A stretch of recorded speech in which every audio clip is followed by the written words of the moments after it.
Hello friends, welcome to Dharana Academy. நம்ம இன்னைக்கு இந்த வீடியோ பதிவுல என்ன தலை பத்தி பார்க்க போறோம் அப்படினா மார்னிங் மேக்ஸ் சீரிஸ் 2.0 ல வந்து பாத்தீங்க அப்படினா ஆப்டிட்யூட்ல இருந்து ஒரு பார்ட் வந்து நம்ம வந்து பார்க்க போறோம். சோ இந்த வீடியோ பதிவுல ஒரு 5 மேக்ஸ் வந்து நம்ம கிளாரிஃபிகேஷன் பார்க்க போறோம். ஓகேங்களா? சோ இதுக்கு முன்னாடி போட்ட வீடியோ பதிவை நீங்க பார்க்க விருப்பப்பட்டீங்கன்னா கீழ டிஸ்கிரிப்ஷன்ல ஒரு பிளேலிஸ்ட் வந்து கொடுத்திருக்கேன். நம்மளுடைய Telegram சேனல் லிங்கையும் வந்து நான் கொடுத்திருக்கேன். ஓகேவா? சோ அதுல வந்து நம்ம போடக்கூடிய வீடியோஸ் எல்லாமே ரெகுலரா வந்துட்டே இருக்கும். அந்த விருப்பம் இருக்கவங்க அந்த Telegram சேனலையும் வந்து ஆட் ஆயிக்கலாம். ஓகேவா? சோ இப்போ நம்ம வந்து பார்த்தீங்கன்னா क्वेश्चन பார்த்துடலாம். ஒரு வகுப்பில் உள்ள மாணவர்கள் மற்றும் மாணவர்களின் விகிதம் 5:4 ஆகும். ஒரு முழு ஆண்டு தேர்வில் 18% மாணவர்களும் 9% மாணவிகளும் தேர்ச்சி பெறவில்லை எனில் தேர்ச்சி பெற்ற மாணவ மாணவிகளின் சதவீதத்தை காண்க. ஓகேவா? ஸோ ஆக்சுவலாக வந்து பார்த்தீங்கன்னா இந்த கணக்கு நம்ம வந்து மெத்தட் படி போடணும் அப்படின்னா கொஞ்சம் கஷ்டமாக இருக்கும். இதிலே மொத்தம் 3 விதமான மெத்தடில் வந்து போடலாம். ஒன்று ஷார்ட்கட் மெத்தட், அதை நம்ம யூஸ் பண்ண போகிறது இல்லை. மெத்தட்லேயே வந்து பார்த்தோன்னா கொஞ்சம் வந்து ஈஸியான மெத்தட் இருக்குது. ஒன்று வந்து நார்மலாக நம்ம வந்து ஃபார்முலாஸை யூஸ் பண்ணி ஸ்டெப் பை ஸ்டெப்பாக போடக்கூடிய மெத்தட். நம்ம ஸ்டெப்புக்கு வந்து எக்ஸாமில் மார்க் கிடையாதுனால அந்த ஷார்ட்டாக போடக்கூடிய சிம்பிள் மெத்தடை யூஸ் பண்ணி தான் இந்த கணக்கை நம்ம வந்து போட போகிறோம். ஓகேவா? என்ன கொடுத்துறோம் அப்படின்னா ஒரு வகுப்பில் வந்து பார்த்தோன்னா பாய்ஸ் கேர்ள்ஸ் இருக்காங்க. ஓகேவா? இப்போ பாய்ஸ் கேர்ள்ஸ் இப்படி வச்சுக்கலாமா? Boys girls. பாய்ஸ் வந்து பார்த்தோன்னா 5 பங்குன்னா கேர்ள்ஸ் வந்து 4 பங்கு. அதாவது 5 பாய்ஸ்னா 4 கேர்ள்ஸ் இருக்குன்னு சொல்கிறாங்க. ஓகேவா? இப்போ நம்ம என்ன பண்ணலாம் அப்படின்னா அதில் வந்து ஒரு எக்ஸாம் நடக்குது. அந்த எக்ஸாமில் வந்து பார்த்தீங்கன்னா 18% வந்து பார்த்தீங்கன்னா பாய்ஸ் வந்து ஃபெயில் ஆகிடுறாங்க. ஓகேவா? 18% வந்து பார்த்தீங்கன்னா பாய்ஸ் வந்து ஃபெயில். கேர்ள்ஸ் வந்து 9% வந்து ஃபெயில் ஆகிடுறாங்க. இப்போ நம்ம என்ன பண்ண போகிறோம் அப்படின்னா இந்த 5:4 பங்குன்றதை நம்ம என்ன பண்ணோம் அப்படின்னா எக்ஸாம்பிளுக்கு, ஏன்னா அப்போ அப்படின்னும் போது தேர்ச்சி பெற்ற மாணவ மாணவிகளின் ஒட்டுமொத்த சதவீதத்தை கேட்குறாங்க. அதாவது பாய்ஸ் அண்ட் கேர்ள்ஸை சேர்த்து ஒட்டுமொத்தமாக எவ்வளோ பர்சன்டேஜ் வந்து ஜெயிச்சிருக்காங்கன்றதான் வந்து கேட்குறாங்க. ஓகேவா? இப்போ நம்ம என்ன பண்ண போகிறோம் அப்படின்னா இந்த 5 பங்கு 4 பங்குன்றத 500 400ன்னு வச்சுக்க போகிறோம். ரெண்டும் ஒன்று தான்.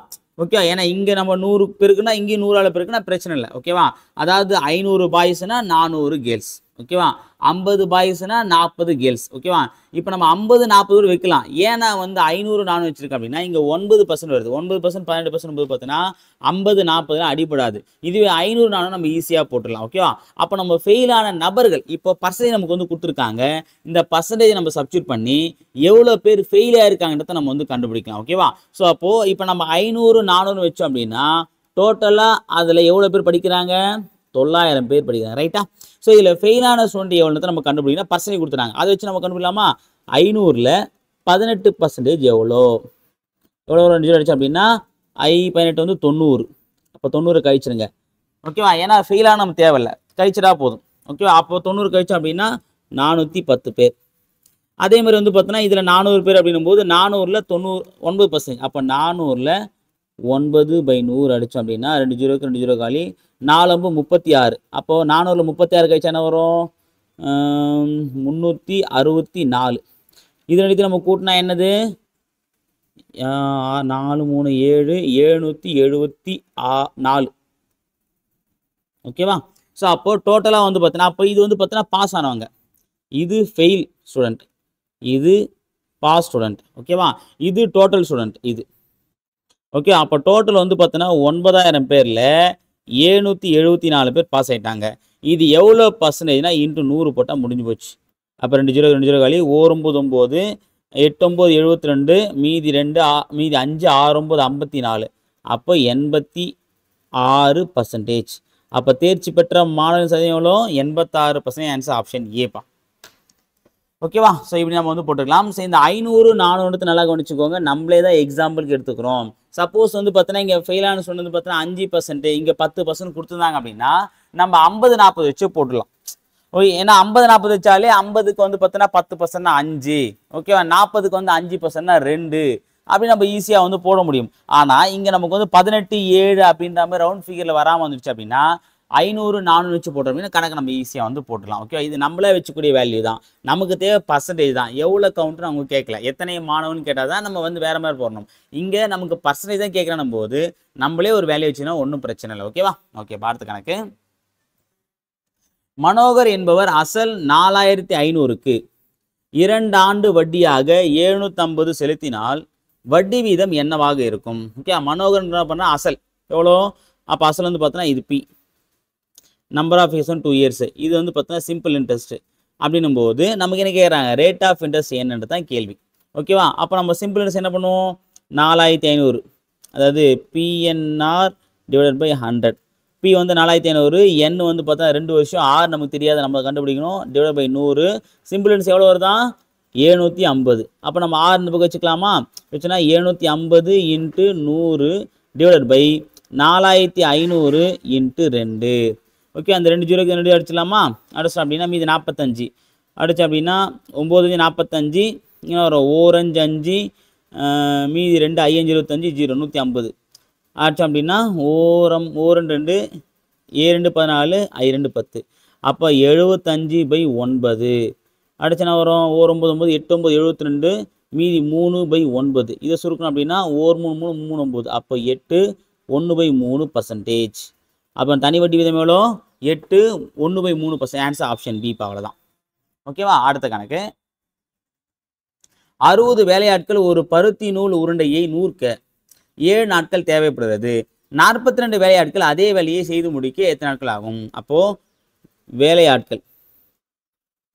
வேலையாட்கள் இந்த பக்கம் வந்து பார்த்தீங்கன்னா நாட்கள்.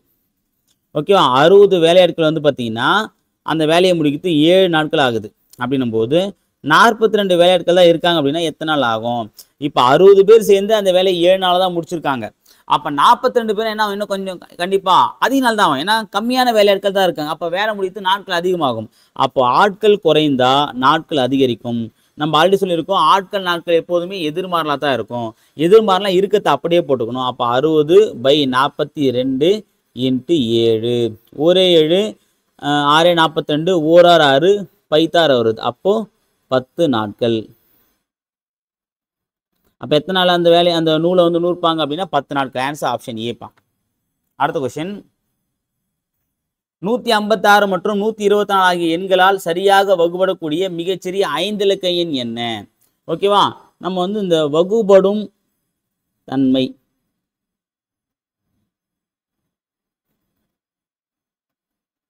இந்த வகுபடும் தன்மைன்றது ரொம்ப ரொம்ப முக்கியமான விஷயம்பா. இந்த வகுபடும் தன்மையை வந்து நம்ம தெரிஞ்சிட்டோம் அப்படின்னா, அதாவது ஒரு எண் எந்தெந்த வாய்ப்பாடில் வகுப்படும்.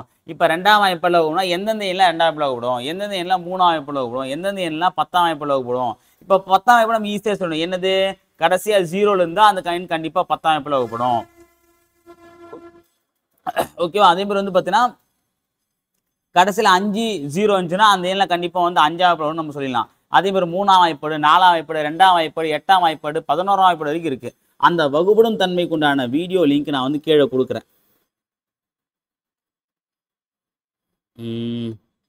ஓகேவா? அதை பார்த்து தெரிஞ்சுக்கோ. ஏன்னா நம்ம லைவ்ல பண்ணும்போது பார்த்தீங்க அப்படின்னா அந்த லிங்க் கீழே கொடுத்தோம் அப்படின்னா அதை பார்த்து நீங்கள் தெரிஞ்சுக்கலாம். ஓகேவா? ஏன்னா சப்போஸ் அந்த வகுபடும் தன்மை தெரியாதவங்க அதை பார்த்து தெரிஞ்சுக்குவாங்க. இல்லையா நம்ம பிளேலிஸ்ட்லேயே வந்து பார்த்தீங்கன்னா அந்த வகுபடும் தன்மைன்ற அந்த லிங்க் இருக்கும், அதை பார்த்து தெரிஞ்சுக்கலாம். ஓகேவா? இங்கே பாருங்கள், 156 மற்றும் 124. இப்போ நம்ம என்ன பண்ணலாம், இந்த கணக்கு வந்து நம்ம போனோம் அப்படின்னா ஃபர்ஸ்ட் 2த்துக்கும் வந்து எல்சிஎம் கண்டுபிடிச்சி அப்போ வந்து பார்த்தோன்னா வந்த ஆன்சரை வச்சு நம்ம என்ன பண்ணோம் அப்படின்னா மிகச்சிறிய 5 இலக்க எண்ணை கண்டுபிடிச்சி அதில் வந்து நம்ம வகுத்து அதுக்கப்புறம் கழிச்சு போடுற மாதிரி இருக்கும். ஸோ இவ்வளோ பெரிய ப்ராசஸ் நமக்கு தேவையில்லை. இதை நம்ம சிம்பிளாக எப்படி முடிக்கலாம் அப்படின்னா, இப்போது இந்த 156 124 எந்தெந்த எண்களில் வகுப்படுறது நம்ம தெரிஞ்சுக்கலாம். இப்போ 156 எடுத்துட்டிங்க அப்படின்னா 2ஆம் வாய்ப்பாடில் வரும். அப்புறம் வந்து பார்த்தோன்னா 3ஆம் வாய்ப்பாடில் இலக்கங்களின் கூடுதல். அப்போது 1 5 6, 5 6 கூட்டினா 11, 11 கூட்டினா 12, 12 3ஆம் வாய்ப்பாடில் விடுமா, வகுப்படும். அப்போ 3ஆம் வாய்ப்பாடு வரும். 4ஆம் வாய்ப்பாடு வருமா, கடைசி 2 இலக்கம் வந்து 4ஆம் வாய்ப்பாடில் வகுப்படும். 56 4ஆம் வாய்ப்பாடில் வருமா, வகுப்படும். ஓகே. அப்போ 8ஆம் வாய்ப்பாடு வருமா, 1 8 8, மீதி 7 வராது. ஓகேவா? 9ஆம் வாய்ப்பாடு வராது. ஓகே, இது மட்டும் வச்சுக்கலாம். அடுத்து வந்து பார்த்தோன்னா 124. இது எந்தெந்த வாய்ப்பாடில் விடும், 2ஆம் வாய்ப்பாடு வரும். 2 3 6 3ஆம் வாய்ப்பாடு வராது. 4ஆம் வாய்ப்பாடு 4ஆம் வாய்ப்பாடு வரும். 8ஆம் வாய்ப்பாடு வந்து பார்த்தீங்கன்னா 1 8 8, மீதி 4 8 40 வராது. சரியா? ஸோ அப்போ 2 3 4, இது 2 4, இந்த வாய்ப்பாடு வச்சு நம்ம போடலாம். ஓகேவா? இப்போ நம்ம வந்து 2ஆம் வாய்ப்பாடு அப்படின்னா கடைசி இலக்கம் வந்து 2 4 6 8 0ல் முடிஞ்சிடணும். இங்கே பாருங்கள், எல்லாமே 8ல் தான் முடிஞ்சிருக்கு. அப்போ எல்லாமே 2ஆம் வாய்ப்பாடில் வரும். அப்போ நம்ம 3ஆம் வாய்ப்பாடு என்ன சொன்னோம், இலக்கங்களின் கூடுதல் 3ஆம் வாய்ப்பாடில் வகுப்பு பண்ணணும். இங்கே பாருங்கள், இலக்கத்தை கூடுங்க. 1 2 3, 3 8 11, 11 3ஆம் வாய்ப்பாடில் வகுப்படாது. அப்போ இந்த எண் வகுப்படாது. ஓகேவா? ஸோ அடுத்து பாருங்க 1 4 1 0 8 அப்போ 8 4 8 4 12 14 14 வந்து பார்த்தீங்கன்னா 3 வாய்ப்பில் வகுப்படுது. அப்போ இந்த எண்ணும் வகுப்படாது. அடுத்து பாருங்க இது எடுங்க 1 4 3 4 1 4 12 12 3 15 16 16ம் வந்து 3 வாய்ப்பில் வகுப்படாது. ஓகேவா? அப்போ இதுவும் வகுப்படாது. அப்போ இதான் ஆன்சர். அப்போ இது மட்டும் தான் 3 வாய்ப்பில் வகுப்படும். நீங்கள் வேணா பாருங்க, போட்டு பாருங்க. 8 3 4 3 9 9 18. ஓகேவா? இதை நீங்கள் ட்ரை பண்ணி கூட பாருங்க. ஓகேவா? 1 3 4 3 12 மீதி 2 8 3 24 மீதி 1 3 9 மீதி 1 6 12 வந்து பிடிச்சிங்களா? இது 4 வாய்ப்பிலே வரும். கடைசி 2 இலக்கம் 8ன்றது 4 வாய்ப்பில் வருமா? வகுப்படும். அப்போது ஆன்சர் ஆப்ஷன் டி தான் சரியானது. ஓகே, இது நம்ம ரொம்ப சிம்பிளாக இருக்கும். இப்போ நம்ம வந்து மெத்தட் படி போட்டு நம்ம போகிறத விட இந்த மெத்தட் ரொம்ப ஈஸியாக இருக்கும். இது ஷார்ட்கட் மெத்தட் கிடையாது. இது வந்து பார்த்தீங்கன்னா இந்த கணக்கை நம்ம கொஞ்சம் ஈஸியாக போடக்கூடிய மெத்தட். ஷார்ட்கட்னா வந்து பார்த்தீங்கன்னா ஒவ்வொன்றும் ஒரு மெத்தட்லாம் கிடையாது. இது நம்ம இந்த வகுப்படும் தன்மை வச்சு இதில் வரக்கூடிய எல்லா கணக்கும் நம்ம ஆன்சர் பண்ண முடியும். ஷார்ட்கட்னா இந்த கணக்குக்கு மட்டும் போடக்கூடிய மெத்தட் தான் ஷார்ட்கட் நம்ம சொல்லுவோம். எல்லாத்துக்கும் வருதுன்னா அது பேர் மெத்தட். அது ஒரு ஈஸியான மெத்தட் நம்ம வந்து சொல்லிக்கலாம். ஓகேவா? ஸோ இதுக்கு ஆன்சர் வந்து பார்த்தா ஆன்சர் ஆப்ஷன் டீப்பா. அடுத்து பார்க்கலாம். அமெரிக்காவின் பிரபலமான தங்க நுழைவு வாயில் பாலம் 6480 அடி நீளமும் 756 அடி உயரமும் கொண்ட கோபுரங்களை கொண்டது. ஒரு கண்காட்சியில் பயன்படுத்தப்பட்ட அதன் மாதிரி பாலத்தின் நீளம் 60 அடி எனில் அப்பாலத்தின் உயரத்தின் மாதிரி பாலம். அப்போ என்ன அப்படின்னா ரேஷியோ வந்து கரெக்டாக இருக்கும். இப்போ எக்ஸாம்பிள் வந்து பார்த்தீங்கன்னா பொதுவாக வந்து நம்ம தேசிய கொடியுடைய நீளம் அகலம் சொல்லுவாங்க 3:2ன்னு சொல்லுவாங்களா. நீளம் வந்து 3 அப்படின்னா அகலம் வந்து இப்போ சப்போஸ் வந்து பார்த்தீங்கன்னா நீளமே வந்து ஒரு 3 அடி வைக்கிறோம் அப்படின்னா அகலம் என்ன பண்ணோம் 2 அடி வைக்கணும். நீளம் 30 அடினா அகலம் 20 அடி. நீளம் வந்து 60 அடினா அகலம் வந்து 40 அடி. ஸோ அப்போ வந்து 3:2 அப்படின்ற ரேஷியோவில் தான் நம்ம என்ன பண்ணோம் கொடியை வந்து வடிவமைக்கணும். அதே மாதிரி தான் என்ன பண்ணுறாங்க அப்படின்னா ஒரு கோபுரத்துடைய ரியல் சைஸ் வைக்கலாம். ரியல் சைஸ் வந்து பார்த்தீங்கன்னா நீளம் எல்லு பிரெத்து நீளம் வந்து பார்த்தீங்கன்னா 6480. இதனுடைய அகலம் வந்து பார்த்தீங்கன்னா 756. இப்போ வந்து பார்த்தீங்கன்னா டூப்ளிகேட். ஓகே, டூப்ளிகேட் வந்து பார்த்தீங்கன்னா 60 அடி லெங்த் இருக்குது அப்படின்னா அதனுடைய பிரெத் என்னவா இருக்குன்றது தான் கேட்குறாங்க. ஓகேவா? இதை நம்ம வந்து நேர்மாறல் எதிர்மாறல் கணக்கு வச்சு நம்ம இந்த கணக்கை வந்து ஈஸியாக போட்டுடலாம். அப்படி வச்சும் போடலாம். அல்லது நேர் விகிதம் எதிர் விகிதம் நம்ம இந்த ரேஷியோ கணக்கு போட்டிருக்கோம் பார்த்தியா, அதாவது விகித சமம் அப்படின்ற கான்செப்ட்லையும் போடலாம். என்னது 6480 ஈஸ்ட்டு 756 டபுள் ஈஸ்ட்டு 60 ஈஸ்ட்டு என்ன. அப்போ நம்ம இந்த லாஸ்ட்டோட பிரிக்கலாம். இதை இதோட பெருக்கணும் அப்படின்னா நமக்கு ஆன்சர் வந்து கிடைச்சிடும். ஓகேவா? இல்லை அப்படின்னா நேர்மாறல் வரும். இப்போ வந்து பார்த்தீங்கன்னா லெங்த் வந்து பார்த்தீங்கன்னா குறையுது அப்படின்னும் போது பிரெத்தும் கண்டிப்பாக குறையும். நேர்மாறல் என்ன பண்ணோம் தலைகீழாக பண்ணோமா. அப்போ 60 டிவைடட் பை 6480 இன்ட்டு 756. ஓகேவா? போடலாமா? 0க்கு 0 காலி 1 6 6. இங்கே என்ன வரும் 1 6 6 0 8 48. இப்போ இதில் அடிக்கலாமா? இது 6 அடித்தோம் அப்படின்னா 1 6 6 8 48. இது வந்து பார்த்தீங்கன்னா 1 6 6 மீதி 5 2 12 மீதி 3 6 36. அப்புறம் வந்து 3 18. இங்கே அடித்தோம் அப்படின்னா 2 12 1 6 6 1 3 7 21. அப்போ 7 அடி. அவ்வளோதான் ஆன்சர். ஸோ அப்போ வந்து பார்த்தீங்கன்னா உயரம் என்னவா இருக்கும் 7 அடியாக இருக்கும். ஓகேவா? அதாவது அந்த மாதிரி பாலத்துடைய நீளம் வந்து 60 அடினா உயரம் என்ன இருக்கும் 7 அடி இருக்கும். இது நேர் விகிதம் எதிர் விகிதம்ன்ற மெத்தட்லையும் போடலாம், விகித சமத்துலையும் போடலாம், நேர்மாறல் எதிர்மாறலையும் நம்ம போடலாம், இல்லை நம்ம நார்மலாக அடித்து போடக்கூடிய மெத்தட் கூட போடலாம். ஓகே, ரொம்ப சிம்பிளான ஒரு மெத்தட் தான். இந்த கணக்கு நம்ம பார்க்கும்போது பெருசாக இருக்காமல் இருக்கும், ஆனால் ரொம்ப சிம்பிளான லாஜிக்கை யூஸ் பண்ணி போடக்கூடிய கணக்கு தான். ஓகேவா? ஆன்சர் ஆப்ஷன் சி 7 அடி. ஓகேங்களா? சரி, ஓகே ஃப்ரெண்ட்ஸ், இந்த வீடியோ பதில் வந்து பார்த்தீங்க அப்படின்னா மார்னிங் மேக்ஸ் சீரிஸில் வந்து பார்த்தீங்கன்னா ஆப்டிடியூட்லேருந்து ஒரு 5 கணக்கு வந்து பார்த்துருந்தோம். அடுத்த வீடியோ பதில் வேறு ஒரு டிஃப்ரெண்ட்டான மேக்ஸ் சந்திக்கிறேன். அதுவரை உங்களிடமிருந்து விடைபெறுதல் அல்ஃப் அகாடமி. தேங்க்யூ.